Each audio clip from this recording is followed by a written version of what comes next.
it's Pastor Dan from Dexter Gospel Church with another Proverbs Practical. Thanks for watching today.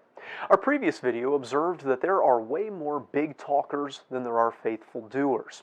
This next verse gives us a sign of those who are genuinely faithful and one of the effects of that faithfulness.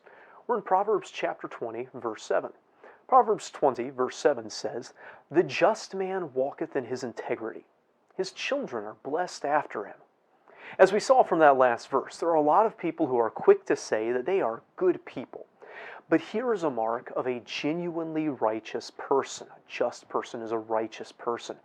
They walk in their integrity.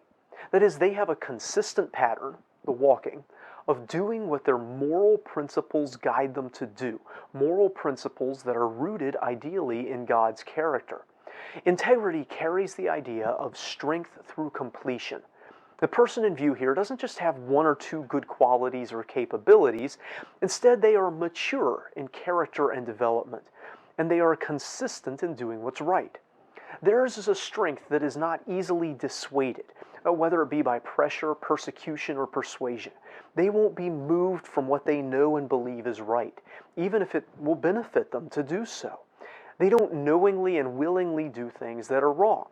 Now, the just man walking in his integrity may not always have all the information. I think of Pharaoh back in Genesis, who took Abraham's wife to be his wife, not knowing that Abraham and Sarah had lied about their relationship. When God confronts him about it, he says, "Hey, I did this in the integrity of my heart." And God respected that, and that was why God had the kind of interaction with him that he did. Like that Pharaoh, when the person has all the information, they do what is right based on what they know. Others may claim to be righteous or to want to do what is right, but over time you can tell the just or the righteous man because there is that walking, that pattern, that consistent behavior of integrity in his words and behavior.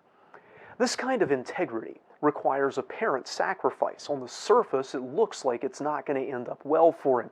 People who are willing to cut corners instead of doing everything right seem like they should get places faster. They're traveling less distance. And sometimes it looks like nothing's going to be left by the time the slower, more meticulous, more moral person gets there. Many is the time an extra dime can be made or saved with a little moral flexibility.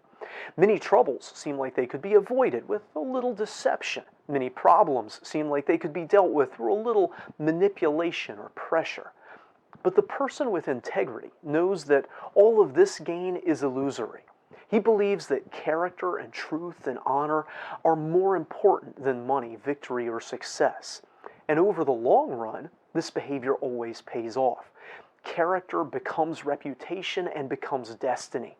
He is blessed. He reaps what he sows, while others reap the effects of their moral, casual, or pragmatic view of morality. They run into the consequences of cutting those corners. They come directly under the judgment of God sometimes.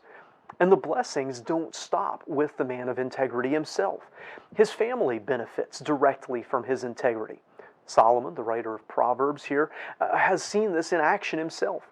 God loved David, Solomon's father. He loved David's heart for him, so much that he gave David's descendants the right to the throne of Israel forever. Now, Solomon had made some good choices himself early on, but much of his blessing, his initial blessing and his long-standing blessings, were derived from the decisions that his father David had made before him. There are a lot of things we can do to help our children. We can help them spiritually, we can help them financially, we can help them socially. But one of the most direct ways we can help our children is by living a life of integrity. A life that puts right and wrong ahead of everything else in the decision-making arena, even ahead of them, especially ahead of ourselves. When we do that, we sow seeds that should reap a harvest of blessing, a harvest that can extend beyond our own lives. I hope this video is a help to you. If it is, give it a like and subscribe to our channel for more content like it. We would love to hear from you in the comments, especially if you've got questions about the scriptures or comments on this, or things you'd like us to pray for. We'd also love to see you in person here at Dexter Gospel Church. Until next time, I hope you stay well and walk in integrity.